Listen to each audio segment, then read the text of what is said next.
कर सकते हैं। नमस्कार दोस्तों, आज हमारे बीच में हमारे विशेष अनुरोध पर भारत यात्री कन्हैया कुमार जी हमारे बीच में हैं, जो लगातार पिछले 2 महीने से ज़्यादा लगातार पैदल चल रहे थे और पहली बार इनको हमने रिक्वेस्ट करके दिल्ली बुलाया है कि आप आएँ और एआईसीसी में पत्रकार दोस्तों के जवाब दें कि यात्रा कैसी रही, क्या रही, और इससे संबंधित जो भी क्वेश्चन हैं उसके लिए हमारे बीच में दिल्ली में आए हैं। एआईसीसी में इनका बहुत बहुत स्वागत है। मैं अनुरोध करूंगा कन्हैया कुमार जी से कि वो अपनी बात रखें।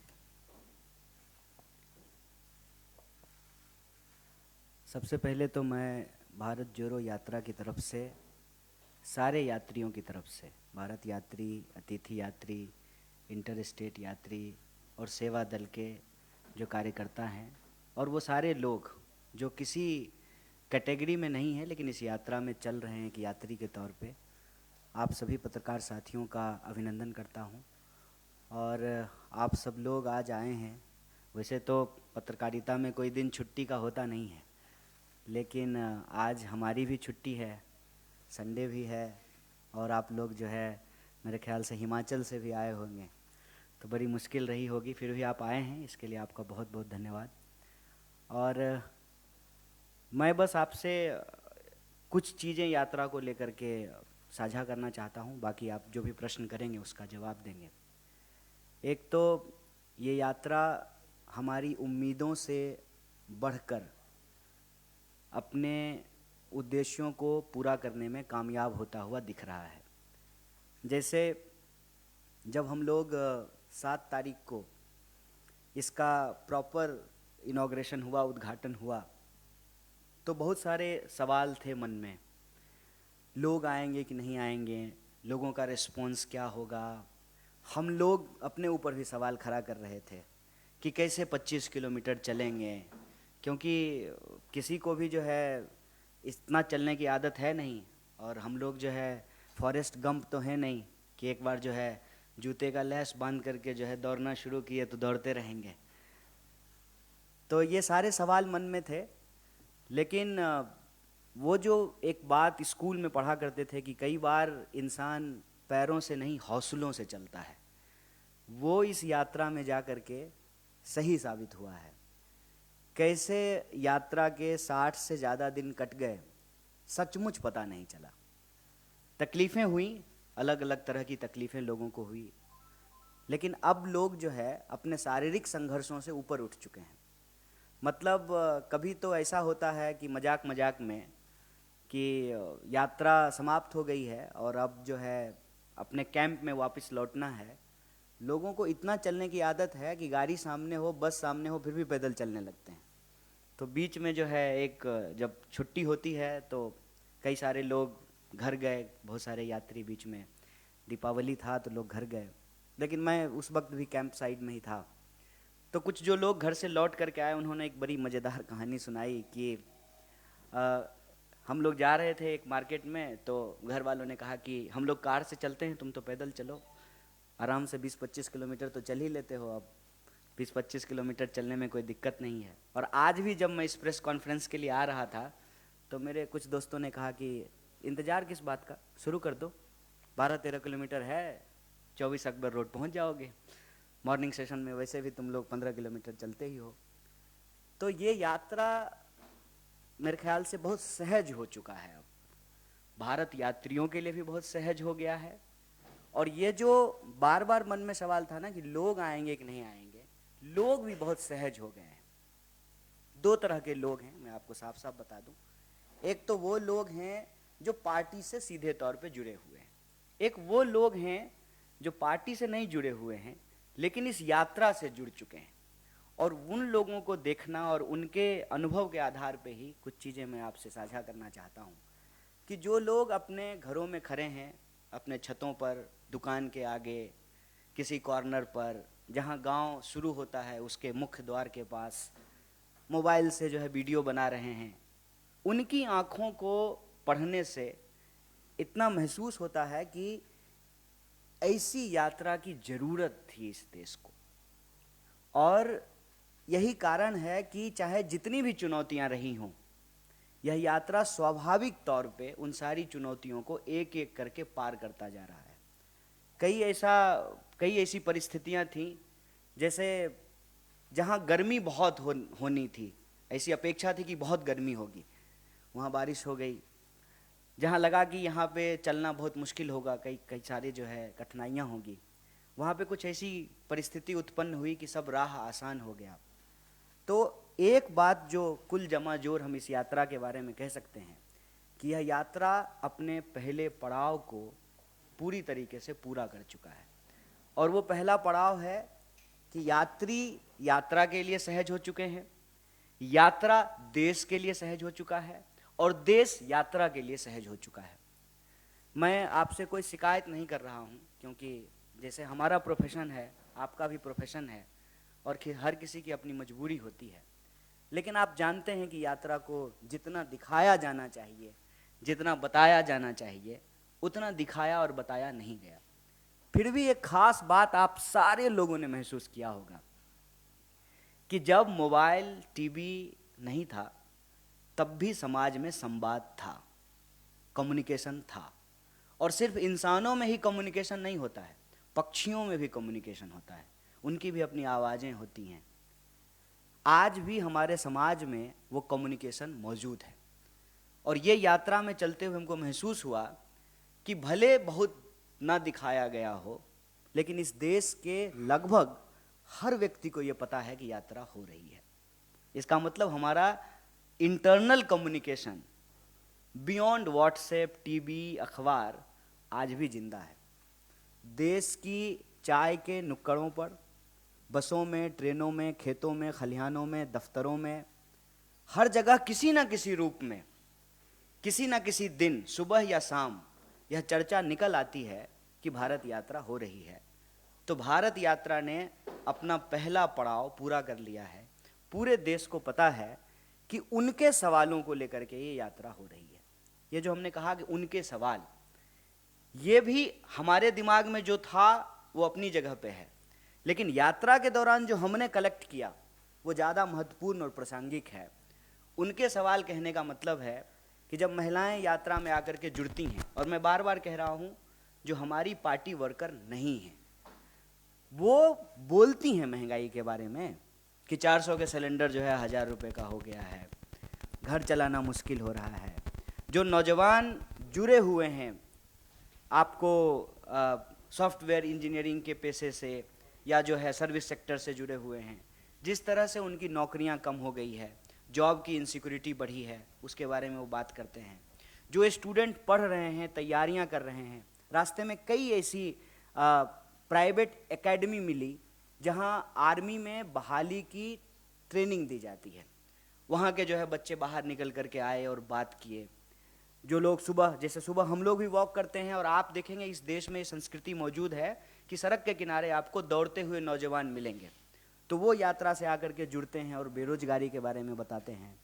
किसान बड़े पैमाने पे, अलग अलग इलाके के किसान अपनी अलग अलग समस्याओं को लेकर के, जैसे कपास की खेती करने वाले किसान, सोयाबीन की खेती करने वाले किसान, वो सब आकर के जो है अपनी परेशानी बता रहे हैं।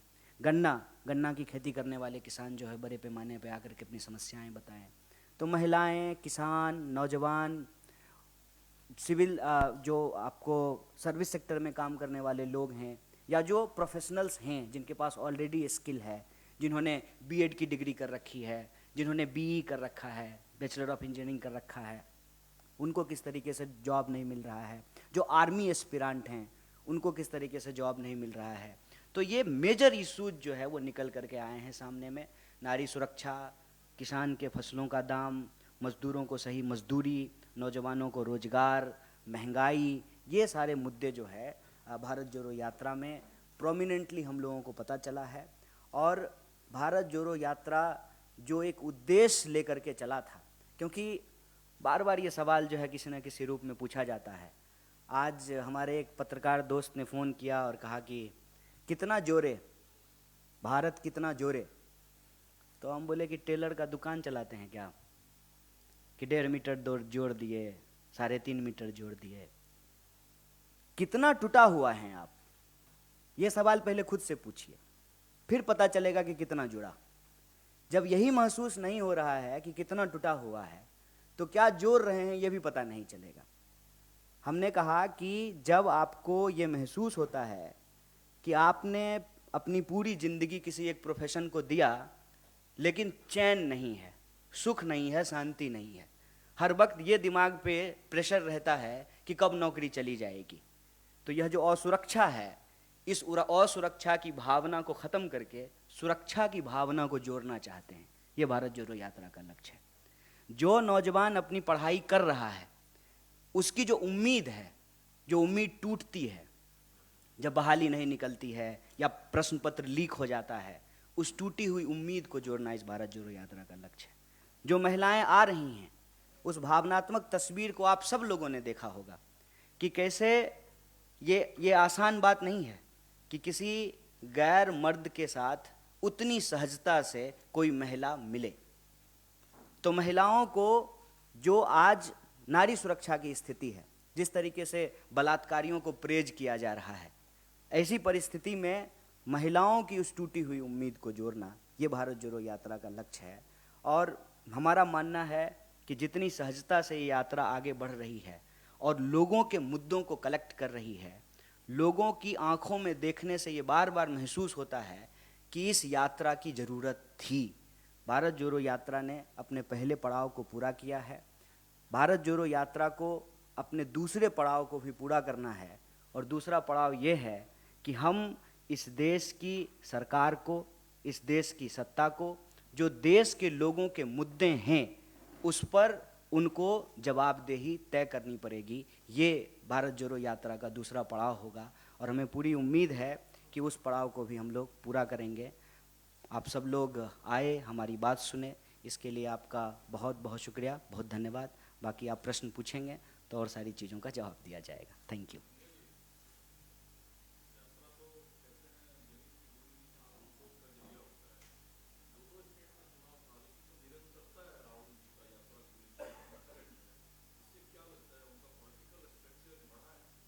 देखिए, ये एक बहुत ही मौजू प्रश्न आपने पूछा है, मैं इसको ऐसे कहूँगा, क्योंकि पहले जब मैं लोगों से बात करता था और कहता था कि हम भारत जोड़ो यात्रा में जा रहे हैं, तो राहुल जी तो हमारे नेता हैं, हमारे दोस्तों को भी ये भरोसा नहीं होता था कि हम लोग 25 किलोमीटर रोज पैदल चलेंगे। यहाँ से शुरू हुई है ये पूरा कॉन्वर्सेशन जो आप सवाल पूछ रहे हैं। और राहुल जी को लेकर के तो पता नहीं क्या क्या कहा गया है, क्या क्या कहा गया है। एक पत्रकार ने हमको कहा कि इस यात्रा से राहुल जी की छवि सुधरेगी। हमने कहा कि आप गलत तरीके से बात को रख रहे हैं। राहुल जी की छवि सुधरेगी नहीं, राहुल जी की जो एक्चुअल रियलिटी है ना, उनकी जो वास्तविकता है, वो देश को आगे दिखेगा। वैसे ही जैसे कहते हैं ना कि हाँ, हाथ कंगन को आरसी क्या, पढ़े लिखे को फारसी क्या, प्रत्यक्ष को प्रमाण की जरूरत नहीं होती है। व्हाट्सएप पे जो मैसेज आया है या टीवी डिबेटों में जो खड़ा करने का एक जो है चरित्र और एक छवि खड़ा करने की जो कोशिश की गई है, उसको जनता अपने आंखों से देख करके समाप्त कर लेगी। अब उसके पास उसका फर्स्ट हैंड इंफॉर्मेशन होगा जो उसने अपनी आंखों से देखा है। क्योंकि इस यात्रा के दौरान जितनी भी बातें राहुल जी को लेकर के बोली जाती थी, सीरियस नहीं है, विदेश चले जाएंगे, पैदल नहीं चलेंगे, छुट्टी मनाने चले जाएंगे, छुट्टी होगी तो दिल्ली आ जाएंगे, अरे कैसी बातें करते हो, कंटेनर में थोड़ी रहेंगे, कैसी बातें करते हो, 25 किलोमीटर पैदल थोड़ी चलेंगे। ये सारी चीज़ें समाप्त हो गई हैं। और हम कहते हैं कि उनकी छवि बिगाड़ने के लिए करोड़ों रुपया खर्च करना पड़ा। उनकी जो वास्तविकता है ना, उसके लिए सिर्फ उनको रोड पे निकल करके पैदल चलना पड़ा। कितना फर्क है।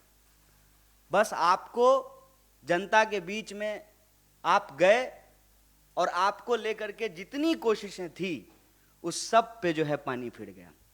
और आज वही लोग, मैं आपको ये कहना चाहता हूं कि जो हमको सवाल पूछते थे ना कि चलोगे कि नहीं चलोगे, राहुल जी के को लेकर के तो उनके सारे सवाल अपने आप समाप्त हो गए हैं।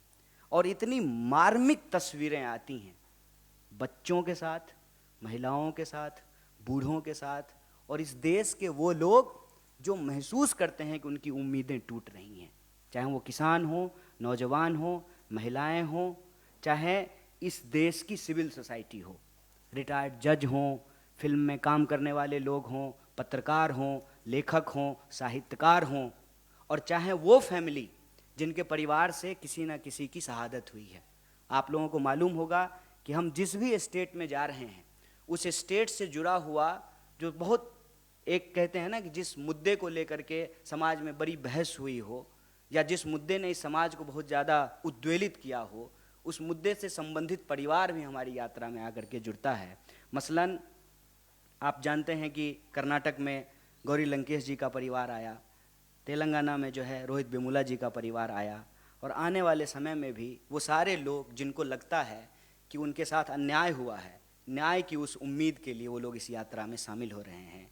तो ये जो प्रश्न आपने पूछा कि राहुल जी का कद बड़ा होगा, मैं समझता हूँ कि एक बात कही जाती है ना कि बड़े बड़ाई ना करे बड़े ना बोले बोल, रहीमन हीरा कब कहे लाख टका मोल। ये उनका कद बड़ा होगा छोटा होगा ये प्रश्न नहीं है, उनका जो वास्तविकता है, उनकी जो रियलिटी है, उनको लेकर के जो झूठ का जो है वातावरण, एक आवरण जो खड़ा किया गया है, वो अपने आप जो है धराशाही हो गया है। वो सारी चीज़ें कि सीरियस नहीं है, विदेश चले जाएंगे, छुट्टी पे चले जाएंगे, कंसिस्टेंसी नहीं है, वो सारे सवाल जो हैं वो निराधार साबित हुए हैं।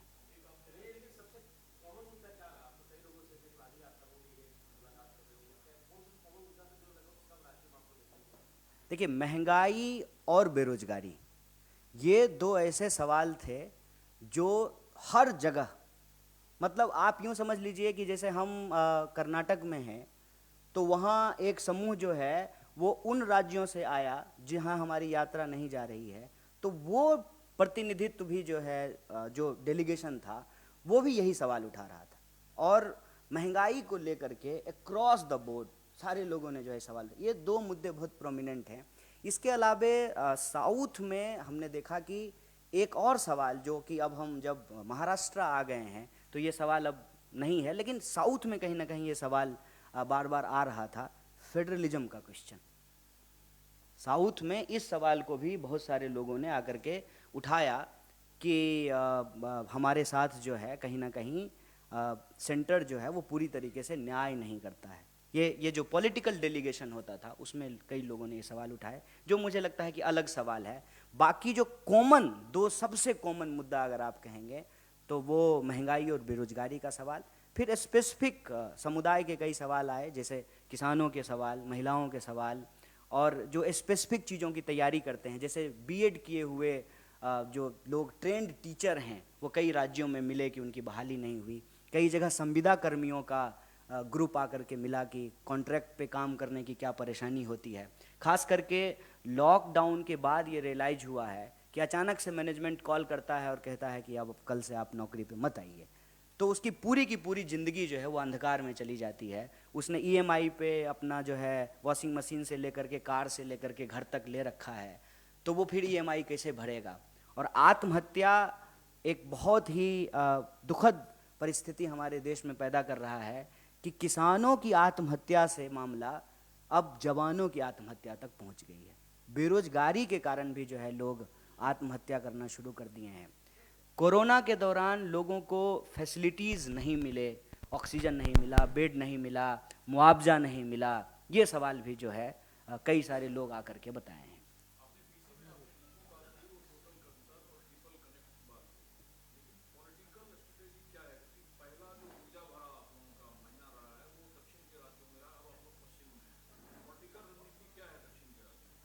देखिए, एक तो मैं बार बार कह रहा हूँ और हमारे सारे सीनियर भी कह रहे हैं कि इस यात्रा का उद्देश्य राजनीतिक भी है, सिर्फ राजनीतिक ही नहीं है।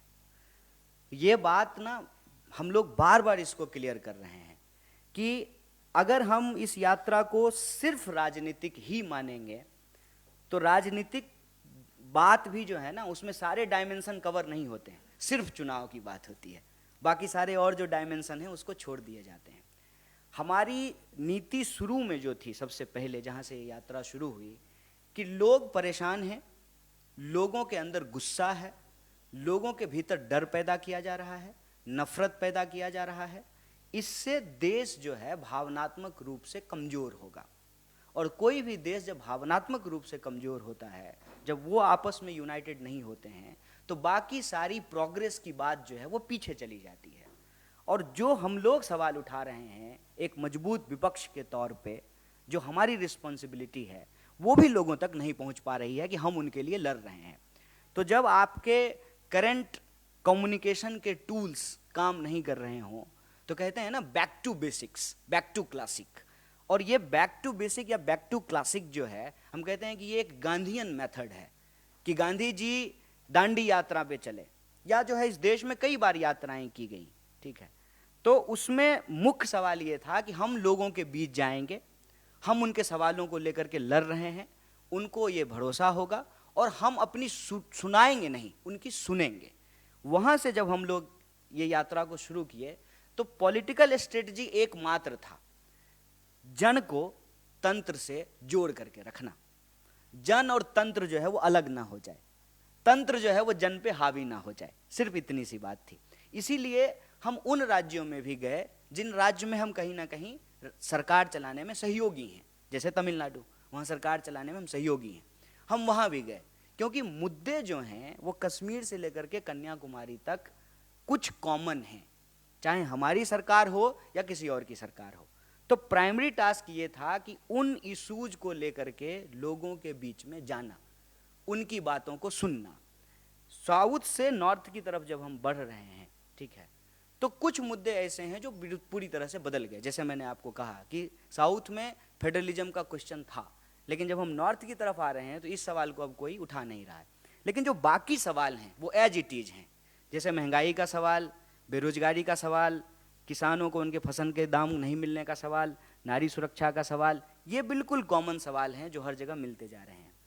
अब ये सवाल कैसे हल होंगे, इनको पूरा कैसे किया जाएगा, उस पे हम लोग एक बात कर रहे हैं कि अगर हम इस नीति को बदल दें कि आप टैक्स ले रहे हैं देश के लोगों का और बेल आउट कर रहे हैं अपने दोस्तों का, नारा लगा रहे हैं देश का, खजाना भर रहे हैं दोस्त का, इस नीति को अगर बदल दिया जाए तो बड़े पैमाने पे रोजगार क्रिएट किया जा सकता है। और महंगाई का भी जहाँ तक सवाल है कि सरकार अगर अपनी भूमिका नहीं निभाएगी तो स्वाभाविक रूप से पूरी तरह से अगर आप मार्केट के भरोसे हर चीज छोड़ देंगे तो जनता का दायित्व कौन उठाएगा, और फिर जनता का दायित्व सरकार ना उठाए तो सरकार का दायित्व जनता क्यों उठाए। अगर आप हमारे टैक्स के पैसे से मुझे शिक्षा नहीं देंगे तो हमारे टैक्स के पैसे से जो आप 8,500 करोड़ का प्लेन क्यों खरीदेंगे। अब आप ये देखिए कि LIC में देश के आम लोगों का पैसा जमा है, LIC का सबसे ज्यादा शेयर जो है वो अदानी जी के पास है।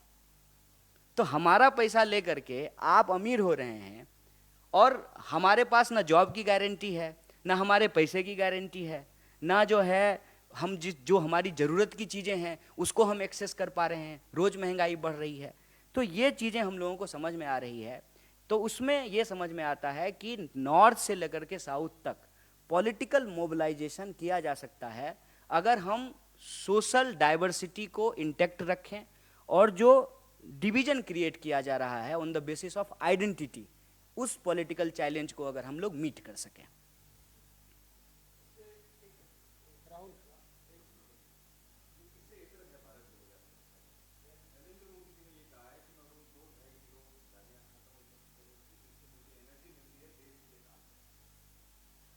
देखिए, एक तो नरेंद्र मोदी जी बहुत कुछ कहते हैं आजकल जो है हम लोग उन चीज़ों पे जा नहीं रहे हैं, लेकिन भारत जोड़ो यात्रा से ये सवाल अलग है। लेकिन मैं भारत जोड़ो यात्रा से जोड़ करके इस सवाल का जवाब आपको देता हूँ।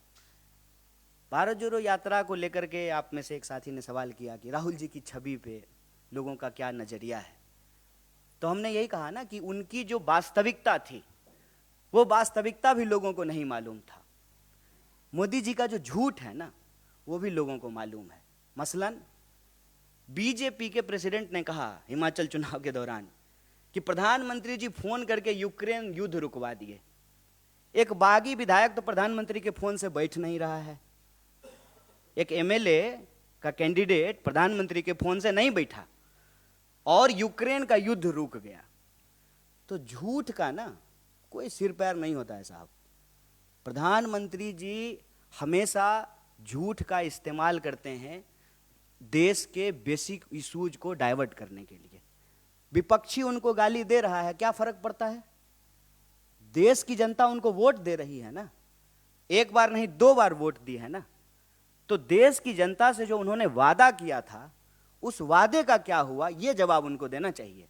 2 किलो गाली मिल रहा है कि 50 किलो गाली मिल रहा है, ये इंपॉर्टेंट नहीं है। इस देश में गांधी को गोली मिली है, और उसी से मिली है जिसका तस्वीर आप अपने जो है दफ्तर में लगाते हैं, नफरत से।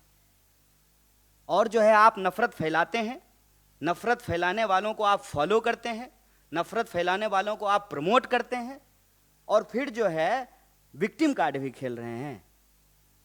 गोली मिली है इस देश में गांधी को, और जो गोली मारने की बात करने वाले लोग हैं, जिनके पिताजी नेता थे, उनको मंच पे बिठा करके बगल में परिवारवाद पे भाषण देते हैं। इसको कहते हैं कथनी और करनी में फर्क होना। ये सब बेकार की बातें हैं साहब। देश की जनता ने प्रधानमंत्री जी को मैंडेट दिया है, और प्रधानमंत्री जी ने देश की जनता से जो वादा किया था उसको पूरा नहीं किया है। ये देश का सवाल है, और हम जब देश घूम रहे हैं तो यही सवाल हमारे सामने आ रहा है कि देश महंगाई से परेशान है, देश बेरोजगारी से परेशान है, किसानों को उनके फसल का दाम नहीं मिल रहा है, महिलाएं असुरक्षित महसूस कर रही हैं, पहचान के आधार पर इंसान को लड़ाया जा रहा है, नफरत फैलाया जा रहा है। अगर देश भावनात्मक रूप से कमज़ोर होगा, भावनात्मक रूप से अगर देश इकट्ठा नहीं रहेगा, तो देश की प्रगति में बाधा होगी। अगर हम चाहते हैं कि देश की प्रगति हो, तो हमको महंगाई, बेरोजगारी जैसे सवालों को हल करना पड़ेगा, और हम सब भारतीय हैं, इस भावना को मजबूत करके हम प्रगति की राह पे आगे बढ़ सकते हैं।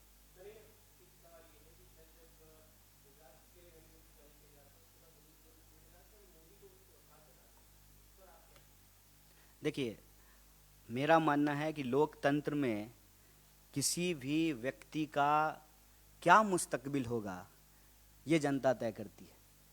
किसी भी समूह का, दल का क्या मुस्तकबिल होगा, ये जनता तय करती है। लेकिन हम आपसे यही आग्रह करेंगे सर कि तिल को तार ना बनाया जाए।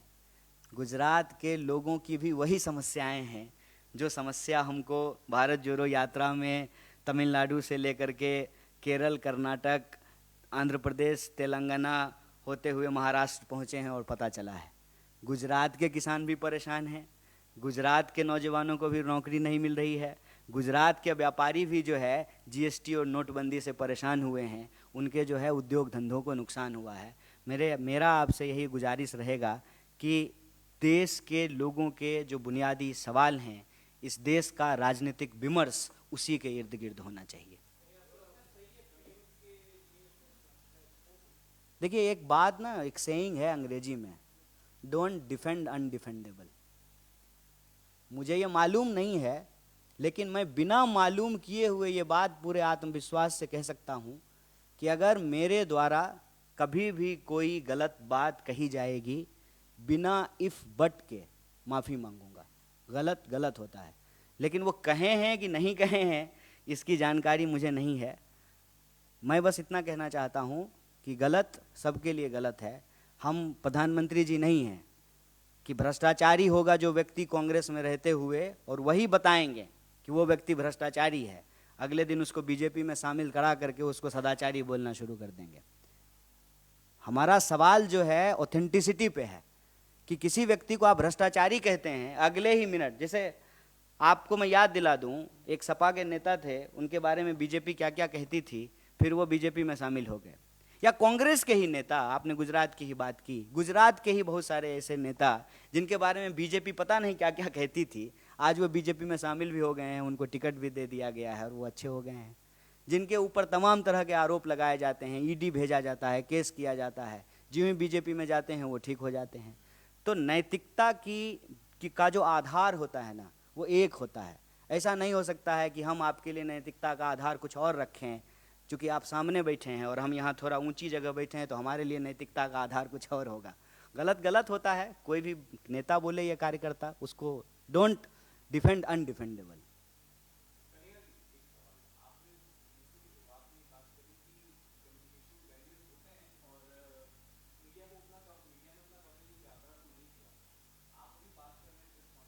नहीं, मैं शिकायत नहीं किया था।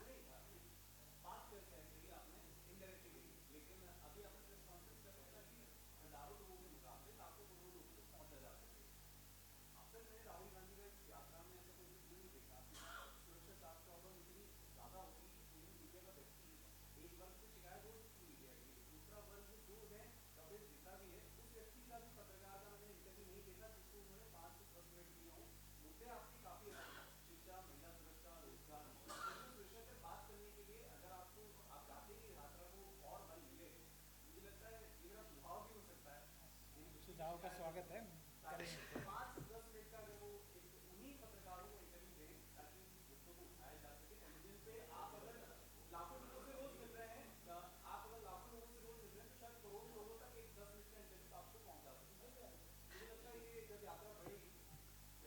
आपका आपका सुझाव अच्छा है, लेकिन मैं बस इतना कहूँगा कि आप हमारे लिए महत्वपूर्ण हैं, चाहे जो मजबूरी हो। मीडिया लोकतंत्र की एक ज़रूरत है, लोकतंत्र का एक पिलर है, और शिकवा शिकायत अपनी जगह पे होता है, और ये होता है विपक्ष में जब लोग होते हैं तो शिकायत होता है। उसमें मैं ज़्यादा गिले शिकवे में नहीं जा रहा, लेकिन आप हमारे लिए महत्वपूर्ण हैं, तभी तो आज छुट्टी का दिन है। आज हम आराम करते सोते, लेकिन जो है हम आपके बीच आए हैं आपसे बात करने के लिए। जहाँ तक हमारे नेता राहुल जी का सवाल है, तो आप जानते हैं कि जो है वो मीडिया से जी चुराने वाले नहीं हैं, और लिखे हुए सवाल का इंटरव्यू भी नहीं देते हैं, और कोई ऐसा स्टेट नहीं है जहाँ प्रेस कॉन्फ्रेंस नहीं कर रहे हैं। अभी फिर उनका जो है महाराष्ट्र में प्रेस कॉन्फ्रेंस होने वाला है। और ये मैं फिर से एक तुलना कर देता हूँ, विपक्ष पर आप सवाल उठा रहे हैं, स्वागत है, आग्रह है कि सत्ता से भी पूछिए। प्रधानमंत्री जी ने आज तक एक भी प्रेस कॉन्फ्रेंस नहीं किया है। Thank you. Thank you very much.